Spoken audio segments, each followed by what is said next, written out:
Olá, ouvintes e leitores, sejam bem-vindos a mais um Literário, uma parceria do Irmãos.com com o Ictus Podcast.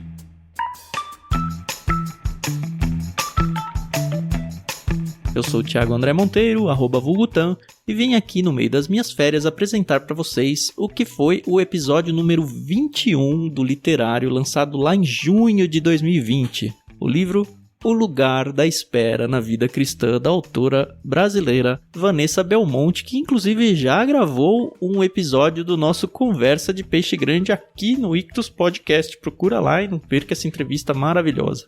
Mas esse episódio a gente falou sobre o livro, um livro muito bom, um livro bem interessante, um livro que, dependendo do momento da vida que você está passando, ele vai acalmar sua alma. Aproveita então com bastante atenção esse episódio gostoso que a gente lançou e está relançando aqui no Ictus Podcast enquanto não chega o nosso tão sonhado dia 25 de janeiro, quando o Ictus Podcast vai passar a abraçar aí o literário dentro da sua grade oficial de podcasts. Nesse episódio temos a participação de novo, Paulinho e Adriana, eu, a Carol, e tivemos dois convidados muito especiais, a Ellen Teixeira e o Thiago Melo. Aproveitem O Lugar da Espera na Vida Cristã. Podcast Irmãos.com. Olá, pessoas! Podcast Irmãos.com literário entrando no ar. Eu sou o Paulinho e estou aqui com o Tan, que teve que esperar um mês para gravar um podcast com a gente. Todo mês, hein? Ele espera. É uma ansiedade, né, Tan? Eu marco no meu calendário e fico aqui. Todo dia eu acordo e penso, puxa, é hoje. É hoje. Segura a unha. Olá, eu sou o Tan e eu estou aqui com a Carol e eu estou esperando até hoje ela fazer uma abertura legal. Nossa, mano. Nossa, eu senti, viu, essa. Oi, eu sou a Carol Simão e tô aqui com a Adri e nós duas estamos esperando essa pandemia acabar para as nossas crianças voltarem pra escola. Sim! Isso é verdade. Eu sou a Adriana e eu estou aqui com o Thiago e ele não espera por esperar. É verdade. Eu sou o Thiago e eu tô aqui com a Ellen, que é amiga da autora, não concorda com ela, mas eu espero que ela não fale isso no podcast. Agora, ixi, esquentou já. Até parece que eu ouso discordar dessa minha amiga. Eu sou a Ellen e eu tô aqui com o Paulinho, que é o podcaster mais legal da região de Campinas e tá enfrentando uma espera importante aí com a família dele. Olha só, é verdade, gente. É o podcast mais legal da região de Campinas. Olha que temos vários, hein? No nosso grupo lá, inclusive. Muito bom, gente. Estamos aqui depois da espera de um mês. Eu não tinha abertura pro Tan e foi isso que deu. E paciência, a gente grava todo mês aqui o literário. E na verdade, ele nem esperou um mês porque a gente gravou ainda o da pandemia sobre leitura. Então até nisso a minha abertura foi feio. Por isso que eu falo, gente, não precisa pensar muito pra gravar. Sempre vai sair ruim. Sempre vai sair ruim. E a gente tá aqui pra falar sobre o livro da Vanessa Belmonte, O Lugar da Espera na Vida Cristã. E a gente chamou aqui dois amigos, o Thiago Melo e a Ellen, pra gente falar sobre esse livro, que a gente pode degustar com calma durante todo esse mês aqui, porque é um livro pequeno, mas muito profundo. É sobre isso que a gente vai falar aqui no Literário do Mês de Irmãos.com.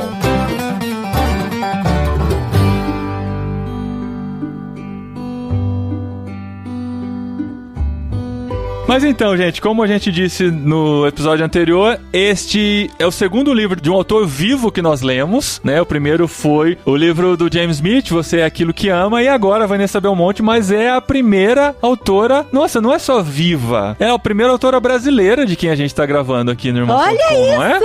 Primeira autora viva brasileira mulher. Maravilhosa. Enfim. Gente, eu gostaria de contar um caos pra vocês aqui, um conto. Eu faço parte de algumas organizações, então, tipo, as pessoas não vão saber de que congresso eu tô falando.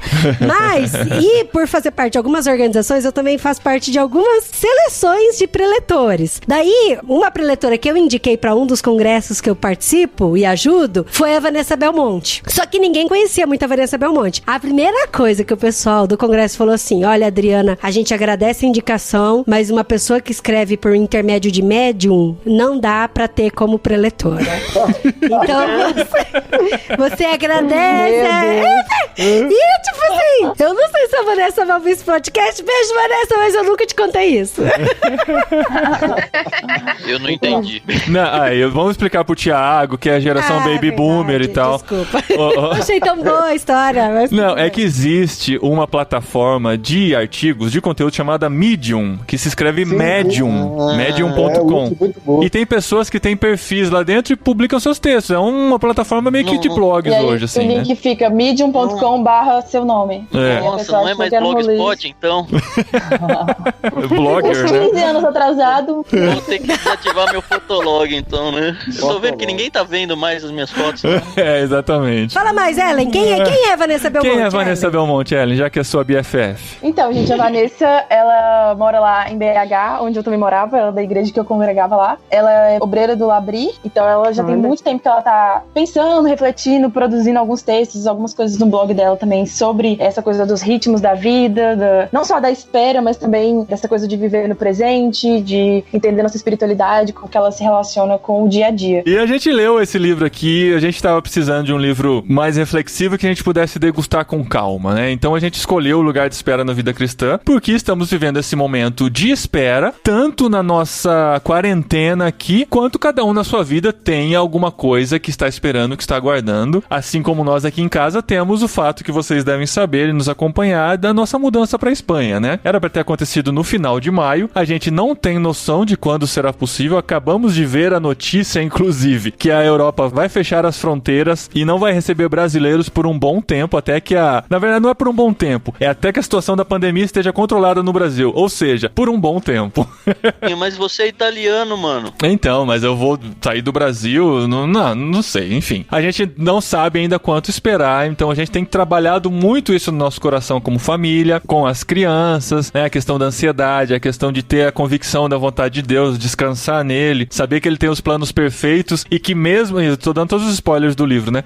E que mesmo durante toda essa espera, Deus está agindo e nós também estamos em movimento, não estamos parados. E esse livro veio para nos confortar em cima de tudo isso e nos ajudar a entender um pouquinho mais o que a gente está vivendo nesse tempo. Uma coisa que eu achei legal, assim, da visão aqui da Vanessa, foi que, assim, quando você pensa em espera, o que é espera? Aí na sua cabeça vem uma fila de pessoas, ou aquela antessala de um consultório médico-dentista, ou quando você tá, sei lá, no cartório, sentado, esperando chegar a tua vez. Então, a ideia de espera é sempre relacionado com coisas estáticas, que você está parado, passivas, né? E monótonas, esperando alguma coisa. Mas aí ela falou, a espera do cristão não é passiva, não é estática. Ela é como se fosse um peregrino caminhando pro seu lugar de destino. Então, ela é em movimento, ela vai vendo coisas pelo caminho, vai passando por dificuldades, por alegrias, mas é alguma coisa dinâmica, né? Que tá em contínua transformação. Essa é uma imagem muito legal, essa do peregrino, né? Que tá esperando, mas também tá andando. Mas uma outra imagem muito legal que ela traz no livro, que é inclusive a capa, é essa imagem da semente nascendo, né? Enquanto a gente, às vezes, não tá vendo nada acontecer, lá embaixo da terra já tem uma coisa acontecendo que, enquanto a gente espera, tem algo acontecendo sim, mesmo que a gente não veja. E aí é engraçado que a gente tá nessa, sei lá, a gente às vezes tem pouco contato com a natureza, né? Mas esses dias eu plantei umas sementinhas de tempero aqui em casa,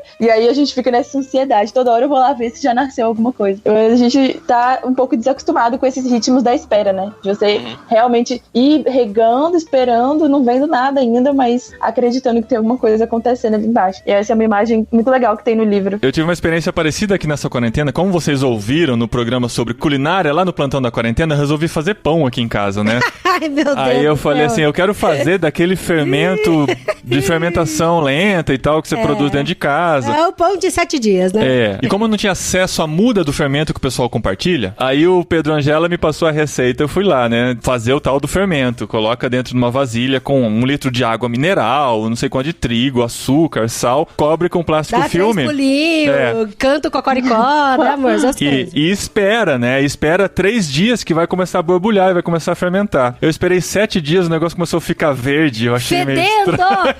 Fedendo! A gente abria a porta da cozinha, tava fedendo. E ele não deixava jogar aquela maçaroca fora. Uma hora vai fermentar isso aqui. O negócio ficou verde, não fermentou. E assim, tem hora que a nossa espera não leva a nada, né? Leva a um aprendizado, na verdade, que não é pra todo mundo esse tipo de talento, né? Mas eu queria fazer uma pergunta pro pastor agora. É bom ter pastor no meio da gente. O Thiago é pastor, né? Tem 2 Thiagos pastores aqui. Eu não sou pastor. Eu não sou pastor. Mas 2 fizeram teologia. Fez teologia, pastor, nem vem. Você é mais pastor que eu, Paulinho. Então, mas eu queria perguntar pro Thiago, assim, o que você acha da relação, porque é uma coisa que a Vanessa fala bastante no livro, e isso me deixou um pouco temerosa, mas o que você acha da relação da ansiedade que as pessoas têm quando estão esperando, principalmente agora nos tempos de pandemia, com a falta de fé? Bom, então, quando eu li esse livro, me veio várias coisas à mente, porque esse tema, ele traz vários subtemas, né, importantíssimos, assim. E esse, em específico, da ansiedade, é uma coisa que é muito interessante, porque a espera cristã, ela é distinta de outras esperas, né? Porque a espera cristã, ela pressupõe que nós estamos numa caminhada, e justamente essa imagem, né, que você acabou de falar há pouco, sobre esse andar, né, essa espera ativa. Então, a ansiedade, ela é uma forma oposta da espera cristã. Então, esperar de forma cristã é esperar de forma distinta. Então, quando nós não esperamos em Deus, nós temos diversos frutos disso. E um deles é a ansiedade. Uma coisa que me veio à mente, assim que eu estava lendo, e agora há pouco, de novo, né, que a gente espera dos jovens e a gente espera das pessoas hoje certas virtudes que a sociedade não consegue produzir, senão a partir de uma fé que pode produzir elas, né? Então, a fé cristã é a única que consegue produzir, de fato, uma espera significativa, né? Porque não é uma espera otimista, é uma espera esperançosa, né? Então, eu acho isso incrível. Eu acho que a ansiedade, ela é justamente um fruto de uma espera não cristã, de uma espera desqualificada, de uma espera que não pressupõe que Deus está no controle de todas as coisas, né? Esse livro me fez lembrar muito daquele filme Clique, do grande... como é que chama o cara? Adam Sandler. E, gente, esse filme é ruim. Então, eu acho esse filme tão super valorizado, cara, e tão ruim, mano. Mas enfim. Mas eu entendo a mensagem que tem nele. O conceito do filme, porque a Vanessa, ela diz um certo tempo aqui que viver é em grande medida esperar, e que não sabemos esperar. E aí um pouquinho pra frente ela complementa. A verdade é que estamos sempre esperando. Esperamos um trabalho, depois esperamos uma promoção, depois um reconhecimento, depois a aposentadoria. E assim, muita gente vive nessas, olhando pra frente, olhando pra frente, olhando pra frente. E aí me veio a lembrança do filme, que é, cara, você tá vivendo agora, enquanto não chega o que você tá esperando, se é que um dia vai chegar, vai vivendo, vai aproveitando. A Vanessa pega esse ponto também, lá na frente ela fala que Deus é especialista em frustrar as nossas mais queridas expectativas de sucesso e felicidade, que geralmente estão fundamentadas em ilusões. E ela usa o John Bunyan como um exemplo, que pra mim foi assim, a ilustração mais forte sobre essa questão de espera, porque Deus cria uma realidade pro John Bunyan, que no caso foi ser preso, que nunca ninguém ia imaginar e nem querer isso pra si. Mas ela diz que ele não tinha feito nem metade do que ele teria feito em vida, da relevância que ele teve pro mundo, se ele tivesse seguido a vontade de fazer o que ele queria, que era pregar lá em Bedford, acho que era. Mas não, Deus colocou ele preso. 12 anos ele ficou preso. E aí foi por causa dessa prisão que Deus fez com que ele levantasse a sua pena lá e escrevesse os livros que ele fez. O Peregrino saiu disso daí, e outros livros que a gente conhece do John Bunyan. Então, assim, a espera é um negócio assim, a gente tem os nossos planos, enquanto isso, alguns Deus dá de graça pra gente esse plano, outros ele dá risada da gente. Basicamente é isso.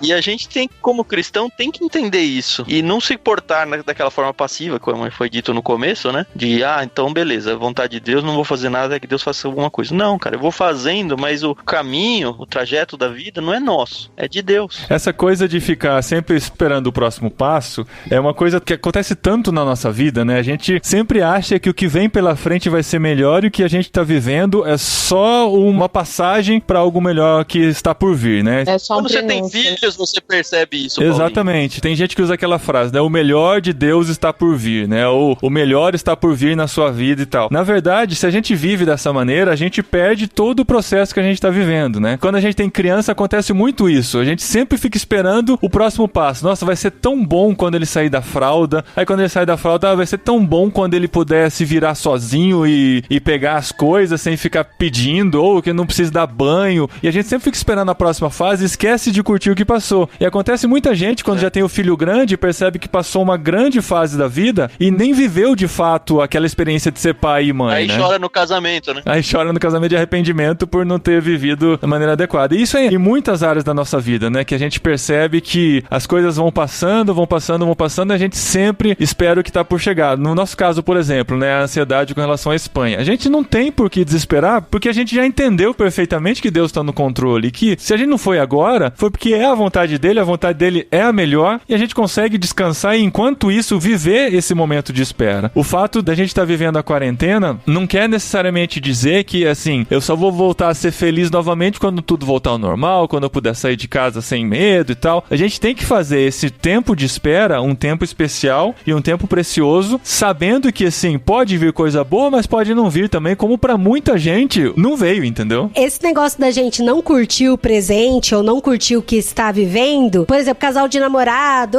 só vai ficar bom depois que a gente casar. Casou. Só vai ficar bom depois que a gente tiver filho. E aí, consequentemente, depois que o filho tiver maior e tiver melhor, e sair de casa e a gente ficar sozinho de novo. Tem muito a ver com a relação do contentamento também. Eu acho que as pessoas, no geral, acabam perdendo um pouco o gosto por contentamento, de estar feliz e contente com aquilo que você tem, com a situação que você tá, o que você está vivendo. Porque assim, Deus não foi pego desprevenido nessa pandemia, né? Tudo tá debaixo do controle dele e ele sabia que isso ia acontecer. Então a gente tem que continuar confiando nisso e estar contente da forma como a gente está vivendo agora e tentar buscar isso no nosso coração. Inclusive tem um capítulo aqui da Vanessa que eu achei, nossa, muito legal. Foi o capítulo que eu mais gostei. Eu já falei umas 3 vezes dele pro Paulinho, que é o capítulo que fala dos desejos, né? Que tá muito relacionado com essa questão do contentamento mesmo. E aí tem uma parte que ela pega e fala assim: você já submeteu seus desejos a Deus? Já pediu pra ele te ensinar a desejar o que é melhor pra você? Te ensinar a amar o que é bom? Já pediu pra ele te preparar e te transformar no tipo de pessoa que você precisa ser para então ser capaz de viver a realização do que deseja? Porque às vezes a gente não está contente, não tem esse contentamento, porque a gente tá desejando uma coisa que não é pra gente, sabe? A gente tá desejando viver algo que não foi aquilo que Deus preparou pro nosso coração. E a nossa oração e a nossa tendência tem que ser essa mesmo, de submeter tudo pra vontade de Deus, inclusive aquilo que eu desejo. E daí orar pra Deus colocar os desejos certos no meu coração, porque Ele sabe o que é melhor pra mim. Isso tudo se aplica bem ao que a gente tá vivendo agora em 2020 com a pandemia. Se a gente for olhar, por exemplo, um monte de memes que tem que,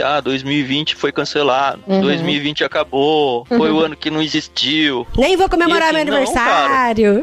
Então, a realidade mudou, mas a gente tem que aproveitar, de alguma forma, esse momento e tornar ele único na nossa vida também. Eu acho que a gente tem feito bastante isso, mas assim, às vezes a gente tá brincando, né, com esses memes aí, e na verdade a gente tá falando com o oposto do que deveria estar sendo dito. A gente tem essa impressão que a vida tá em suspenso, né? Que a vida só vai começar de verdade quando tiver a próxima grande coisa, o próximo evento, ou o próximo, nesse caso, né, da pandemia, quando ela acabar, aí a vida vai recomeçar. Mas acho que essa relação da paciência e da espera, ela tem tudo a ver com estar presente no momento, né? Tem uma imagem bonita que a Vanessa traz aqui no livro, da gente ver o dia transparente pra graça de Deus. Às vezes o dia parece tão comum, tão normal, ainda mais agora que a gente só fica em casa, só com a família, mas existe como se fosse um vidro transparente por trás desse dia normal e comum. A gente consegue ver a graça de Deus, o que Deus quer nos ensinar, o que Deus quer que a gente desenvolva, quais virtudes Ele quer que a gente desenvolva nesse tempo, né? Eu acho muito bonita essa imagem de pensar no dia como uma forma em que Deus se faz presente também, no hoje, no agora. É um presente.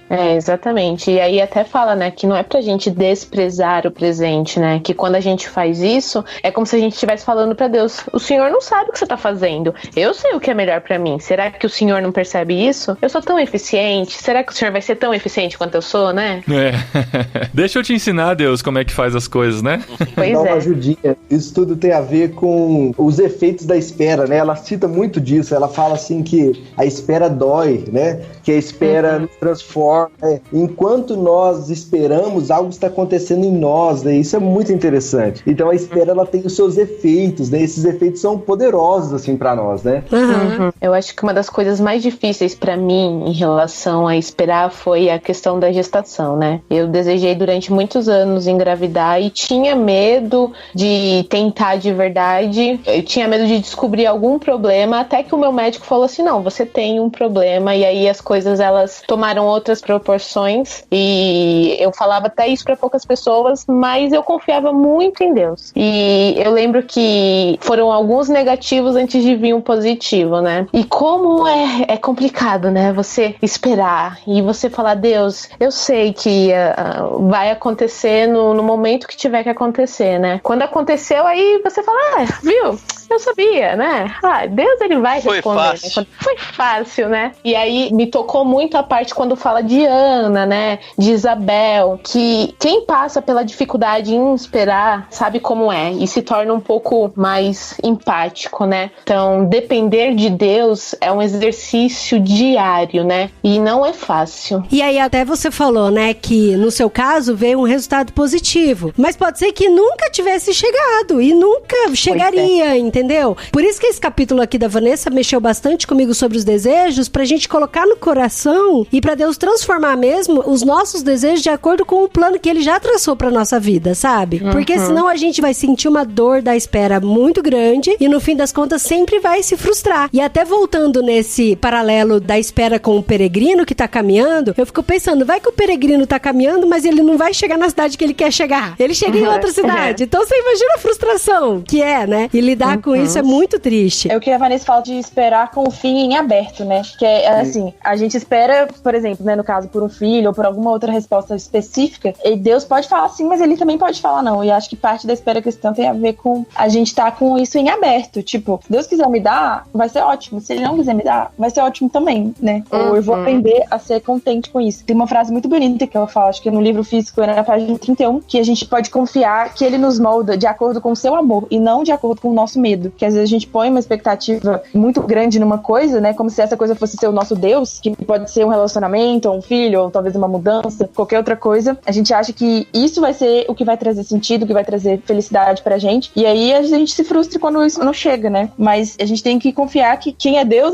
não é a gente, né? Igual a gente falou, não vai ensinar Deus a ser Deus. Então a gente não tem realmente esse controle que a gente quer ter. E a gente confiando na resposta que Deus der, deixando esse fim em aberto, a gente sabe que não vai ser o nosso medo que vai nos controlar, mas sim o amor de Deus mesmo. A Vanessa faz uma ligação aqui da espera com a esperança, e eu achei isso muito interessante porque a esperança, um teólogo que chama Jürgen Moltmann, né, um teólogo alemão, ele fala assim que a esperança era diferente do otimismo, né, porque a esperança é baseada numa promessa, né, e o otimismo é baseado numa mera expectativa, né, então isso é muito interessante porque agora nesse tempo de quarentena, por exemplo, a gente está esperando que acabe a quarentena, a gente está esperando que acabe a pandemia, a gente está esperando que a gente volte para o nosso dia a dia normal, poder ir pro shopping, ir no cinema, sair com os amigos, etc, né? Mas no final das contas, se a gente está esperando, a gente tem que ser esperançoso de que o fim, por mais que não esteja tão nas nossas expectativas, né, ou da forma que a gente imaginou, é um fim baseado numa promessa, sempre de bem, né, sempre de paz, porque ela vem de Deus, né? E é legal porque a esperança não é fake, né? Igual você falou, de não você acreditar em algo que não vai acontecer, não, é acreditar em algo que vai acontecer, que é o cuidado de Deus mesmo, né? Em Jeremias fala que eu quero trazer à memória aquilo que me dá esperança, mas assim, quando você vai trazer à memória aquilo que te dá esperança, foi de algo do passado. E isso faz muito sentido quando você planta o seu presente, né? Então, às vezes as pessoas estão vivendo esse presente, estão flutuando, estão suspensos, né? Mas esquece que estão deixando de plantar memórias no hoje que vai trazer esperança pro futuro. Então, assim, é meio... parece um paradoxo muito louco, né? A gente tá se preparando pro futuro também, né? Quando a gente passar por momentos parecidos lá na frente, a gente lembrar que a gente já passou por isso, a gente foi cuidado por Deus, a gente passou pelo momento difícil, pelo momento de espera, e isso refletiu lá no futuro pra gente. gente, né? Eu espero que a gente lembre, não seja como o povo de Israel que atravessou o Mar Vermelho e pouco tempo depois estava reclamando que Deus não cuidava deles, né? É a tendência, né? Não tem como. Então, toda vez que eu leio aquele texto, eu penso, cara, como que pode uma pessoa passar dentro de um mar aberto e chegar do outro lado e falar, putz, Deus vai matar a gente, Deus não se importa com a gente. Cara, você passou dentro do mar, mano. Como é que pode pensar isso? É importante que no meio do caminho a gente conheça mais a Deus, né? Pra que quando a gente chegue lá, a gente não se volte contra o caráter dele, né?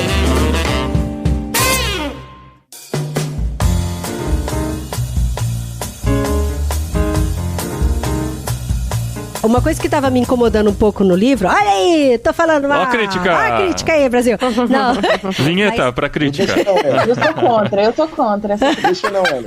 Não, mas uma coisa que é assim, que tava me incomodando um pouco no começo do livro, é que tudo tava relacionado com o eu, né? As minhas ansiedades, as minhas frustrações, as minhas dificuldades em confiar que o plano de Deus é melhor pra minha vida. E eu sempre fico um pouco preocupada quando eu não consigo crescer diante do meu próximo, sabe? Relacional. Quando a gente vive também pra demonstrar a santidade na minha vida, pro outro enxergar Deus na minha vida, pro outro conhecer Cristo, né? Mas aí, eu terminei de ler o livro, lógico, né? Daí eu vi que ela foi se aprofundando. Então eu entendi que é uma coisa assim, aonde a gente transforma o nosso coração, a gente entende que todo o controle tá nas mãos de Deus, toda a nossa vida, e que isso reflete muito no relacionamento com o próximo. Sim. Muito. E aí ela discorre até, inclusive os próximos capítulos são todos relacionais. E aí isso eu achei muito legal. Foi aí que me ganhou no livro mesmo, né? O que me ganhou bastante nesse livro é esse processo todo que ela monta na hora de organizar o pensamento. Ela parte de um princípio e ela vai desamarrando esse princípio e abrindo um leque diante da gente e mostrando que existe um processo pelo qual a gente passa para entender a vontade de Deus em tudo isso. Então ela fala sobre os nossos desejos, fala sobre entendermos que tudo que nós recebemos de Deus é uma dádiva, é um presente. Fala da importância de nós sofrermos também, ou de nós chorarmos, de nós lamentarmos. De viver o luto, né? De viver a dificuldade, de não passar por cima disso e achar que assim, não, Deus não me deu tristeza, eu não posso aceitar essa tristeza da minha vida, não, como que o luto é importante. Quem aí não passou um baque e não ficou muito triste com essa pandemia, com essas notícias ruins? Quem não acorda um dia mais decepcionado, mais triste e tal? Depois ela fala sobre o contentamento, né? De mesmo no meio da dificuldade, da espera, você enxergar que você já tem o que você precisa para passar por aquilo, né? A graça que Deus revela na nossa vida, culminando com essa de que, assim, nós somos feitos uns para os outros, para ajudarmos os outros no momento de espera e no processo de espera. E outra coisa que a gente não citou aqui ainda, mas que é um dos grandes trunfos do livro, é a coletânea de textos sobre o tema de outros autores que ela faz nesse livro, sim, né? Sim, inclusive quem é Michel, gente, que ela fala tanto do tal do Michel. Aí, é verdade. As dificuldades. O Bonhoeffer, a gente sabe quem é, o Bunyan, agora o Mitchell, o Michel. Lewis.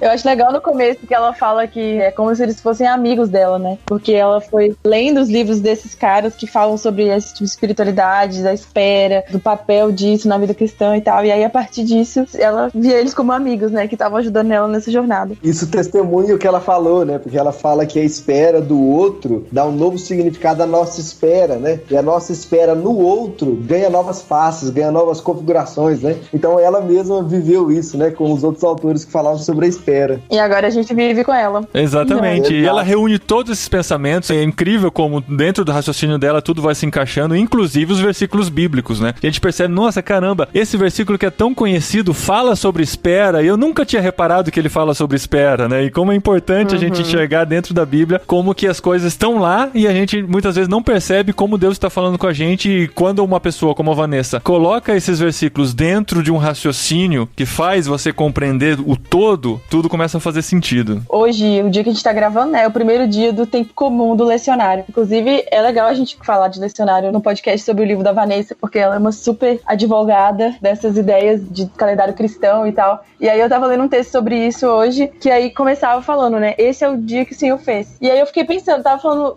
de um dia comum, de um dia ordinário, ser um dia em que a gente vê a graça de Deus Em cada fazer simples, comum, até entediante, a gente vê a graça de Deus. E aí eu fiquei pensando nesse versículo, né? Tipo, esse é o dia que o Senhor fez. Esse é o dia, hoje. Não é quando aconteceu o que eu quero, quando sair minha promoção, quando a pandemia acabar. Mas é hoje. Esse é o dia que o Senhor fez. Ai, gente, eu preciso falar de um filme fofo agora. Então, Harry Potter. não vai ser dessa vez. Eu consegui esquecer um pouquinho de Harry Potter, você me fez lembrar, tá? Olha só. Mas tem um filme chamado About Time, que é o Questão de Tempo. Que eu amo demais o filme, maravilhoso. É muito bom. E a gente tinha até o plano, quando tava no Netflix, de todo aniversário a gente assistir About Time. Então, todo aniversário a gente assistia até a Netflix tirar. A gente assistiu todos os aniversários, no primeiro só. Porque daí No primeiro aqui de casa. Não, no meu aniversário a gente assistiu. Quando chegou o seu, já não tava mais no Netflix. Então, mas olha que bizarro. No TNT tava passando. Tava olha só. passando no O TNT, adivinha, gente? Essa semana eu falei, eu queria tanto assistir Harry Potter de novo, passar sexta-feira. Mas enfim, o que é esse filme, Questão de Tempo? Na família dos homens, eles têm a habilidade de voltar pro passado e aí alterar algumas coisas pra poder viver o futuro, né? Pra alterar no futuro. Pra corrigir alguma coisinha, tipo, deu uma vacilada, falou uma besteira, volta e faz de novo, entendeu? Sim, ele falou besteira no primeiro encontro com a menininha que ele tava apaixonado. Ele volta no passado pra refazer aquilo que ele falou. E aí é interessante que o pai dele, que é o Bill Cosby, o ator... Cara, tá muito Bill Cosby, Não, qual é o nome dele? Nossa, Cosby. Bill Cosby na cabeça. Falei, nossa, eu não lembro dele ser negro. É verdade. Não, eu esqueci. Bill Knight. Tá vendo? É Bill também.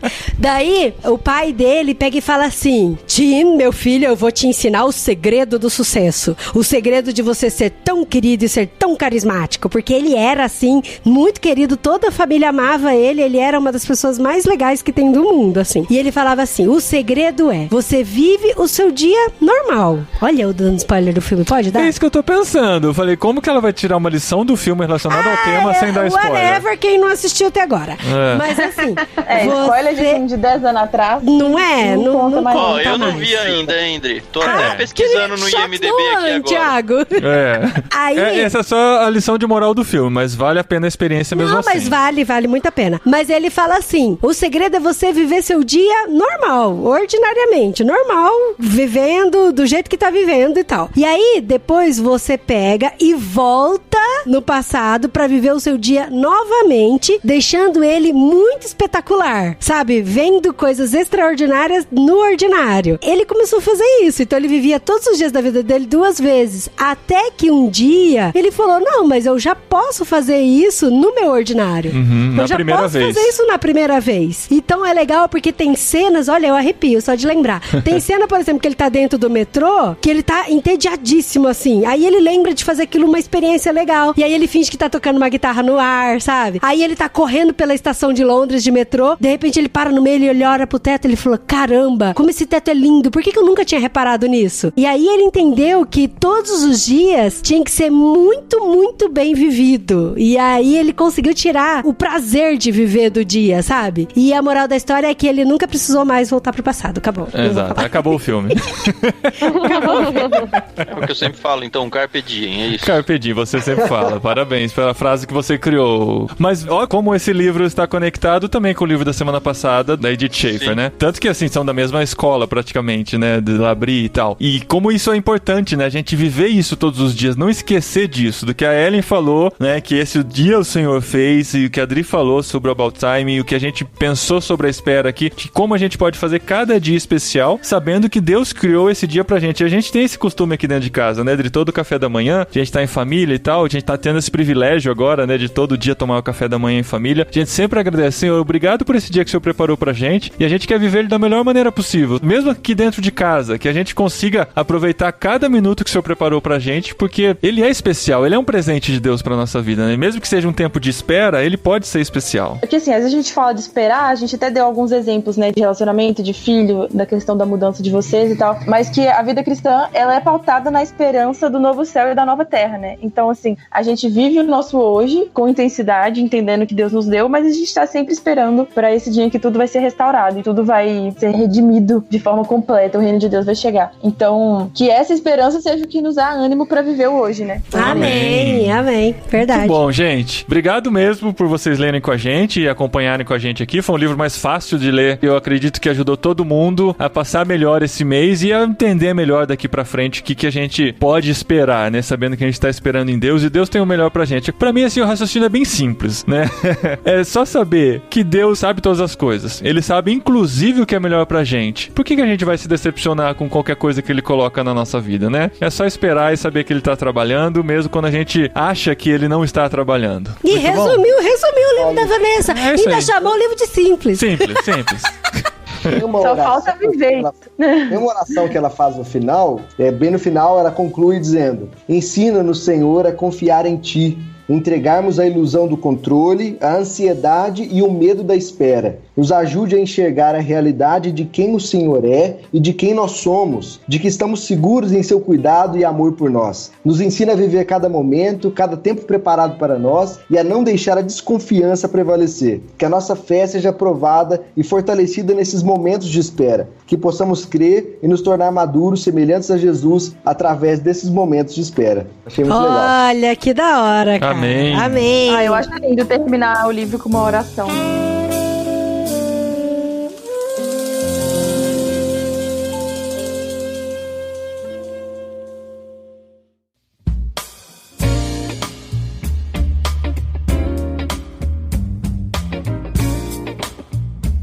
Então, gente, chegou aquela hora da gente decidir qual é o próximo livro que vamos ler aqui no Literário. Qual é o próximo livro? Momento polêmico. Olha só, eu acho que assim, como a gente já fez agora, né, de uma mulher brasileira, eu acho que a gente tem que fazer de um homem brasileiro. Então, passando de 20 episódios de Literário, a gente pode dizer que a gente tem uma dívida histórica com os autores brasileiros, né? A gente só falou de gringo internacional e a gente tem muito autor bom e muito clássico aqui no Brasil. Verdade. Eu fiz na sexta-feira uma enquete no Instagram de irmãos.com perguntando o que as pessoas queriam. Eu dei aquelas enquetes do Instagram, né, que você pode ter, tem sempre duas opções. Eu perguntei, você quer que o próximo livro seja de autor brasileiro ou gringo? Brasileiro ganhou massivamente. Você quer que seja literatura de ficção ou de crescimento pessoal? Ficção ganhou massivamente. E você quer que seja clássico ou contemporâneo? Clássico ganhou massivamente. Então, se a gente pensa em literatura brasileira de ficção e clássica, tem alguns nomes que vêm à mente, né?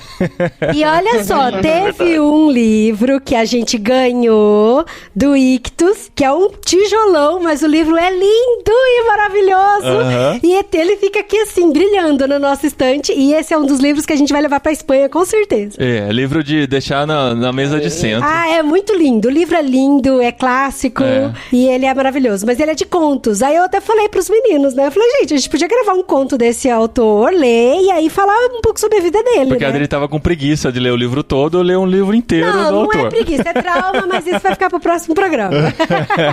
E aí a gente vai ler Amor de Perdição agora, do Camilo Castelo Branco, aí? Ou Senhora, de José de Alencar. De José de Alencar. Esse livro seria legal. Esse seria legal. É porque assim, o nosso... Eu amo esse livro. Eu também. Mesmo? Então, o nosso problema, eu acho que com os autores clássicos brasileiros é que a gente lê na hora errada, né? A gente lê no ensino médio e no pré-vestibular. Ou seja, a gente lê por obrigação. Mas se você for pensar na cadeia educativa, é a última chance que os professores têm pra fazer a gente ler uma coisa dessa. E sim.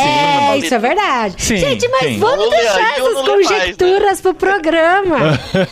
Agora é só Muito bom, gente. Agora eu quero usar outro argumento que me fez chamar a atenção, por causa do momento em que estamos vivendo. Saiu uma notícia na Super Interessante no dia 5 de junho, que a tradução do livro Memórias Póstumas de Brás Cubas esgotou-se em um dia na nova edição em inglês que foi lançada na Amazon e na livraria Barnes & Noble. Eu falei, caramba, se os gringos amigos estão olhando com esse olhar para um autor brasileiro, a gente tem que dar uma segunda chance também, né? Sim, e mais do que isso, Machado de Assis é Machado de Assis, né? E mais do que isso, a gente tá vivendo esse tempo de manifestações antirracismo, e o Machado de Assis foi um cara que por muito tempo, e até nos nossos livros, se não me engano, foi retratado como um autor branco. Pra mim, eu acho que não. Pra mim, sempre foi. Sempre foi negro? Sempre foi negro. Minhas professoras sempre falaram. Então, e até falaram isso com muito orgulho. O pessoal justifica hoje que foi retratado dessa maneira por causa da qualidade de impressão e tal, mas eu não duvido que tenha um fundo racista nisso aí também. Então acho que é o momento de nós lermos Machado de Assis no literário de Irmãos.com. É isso aí. Eu lembro que eu li Dom Casmurro. Dom Casmurro eu gostei muito. Eu até falei, então por que a gente não faz Dom Casmurro? Mas o marido decidiu. Não, a gente jogou aqui em comunhão com o grupo, o Tan concordou, a Carol concordou. Queria Dom Casmurro também. Não. É a preguiça de ler, né? Que eu já tava lendo. Eu tô lendo Dom Casmurro ainda, mas vou fazer uma pausa. E Memórias Póstumas e Dom Casmurro concorre bastante, assim, pra ver qual que é o mais influente dos dois, né? Enfim, o que me motivou a escolher Memórias Póstumas foi por causa dessa edição esgotada em um dia. E eu acho que vale a pena a gente dar esse olhar aí, tirar nossas impressões. Já comecei a leitura, inclusive, pra ver se eu teria condições de levar adiante. E é uma leitura gostosa. Tem no Kindle Unlimited. Quando você pensa, não só na época de vestibular, mas assim, fala um autor brasileiro que escreve livros e que escreveu livros e que é sensacional, que vale a pena a gente falar. Machado de Assis. Machado de Assis. Então, a gente chegou a sua hora. Chegou a sua hora. Como se fosse um grande privilégio pra ele, não pra nós, né? Mas estamos aqui pra ler Machado de Assis nesse mês. Eu tô empolgado com a ideia, vai ser divertido. Vai ser muito legal ler com outra cabeça, uma cabeça mais madura e com uma vivência diferente dos meus 16, 17 anos quando eu li pela primeira vez. Porque a primeira vez que a gente leu foi assim, que perguntas será que eles vão fazer no vestibular, hein? Exatamente. Agora, que pergunta será que o Paulinho vai fazer pra gente aí no podcast? Se preparem. Vamos fazendo as anotações. Leiam com a gente Machado de Assis nesse mês. Não esqueçam que nós somos parceiros aqui do Clube Ictus. Eles têm podcast semanal dentro de Irmãos.com e também em todas as plataformas de podcast. É só procurar por Ictus Podcast e tem temas muito legais. A gente amou a entrevista com o Burjá. Um parênteses aqui. A entrevista com o Burjá tá maravilhosa. Eu fiquei emocionada. Cara, quando ele faz o paralelo da vida com o povo de Israel andando no deserto. Olha só, eu tô arrepiada. Demais, né? Caramba, demais. Eles ainda vão poder ouvir a Carol chorando ainda, hein, ó. Cara, eu tô arrepiada de novo, de verdade. Fala de novo pra arrepiar de novo. É maravilhoso, gente. É maravilhoso. Esse é no Ictus Podcast. Tem também o Clube Ictus pra você assinar e receber livros todo mês com a curadoria desses peixes grandes que indicam por aqui, assim como o Burjá que indicou nesse podcast. Tô super ansioso pra ver qual vocês vão escolher pra mandar pra gente. E vocês estão cada vez mais envolvidos com a gente nesse plano de leitura que tá cada vez mais divertido. Eu tô curtindo muito ler com vocês. Obrigado mesmo, Tan e Carol, por essa parceria aí. Legal. Só pra deixar claro, a gente não mandou esse mês o Machado de Assis. Esse livro não foi no Clube Ictus, foi um outro autor brasileiro que vocês vão descobrir muito em breve lá no nosso podcast, tá bom? É isso. E a gente vai fazer live assim que receber aqui. Fica de olho no nosso Instagram, irmãos.com, pra você acompanhar também essa nossa jornada.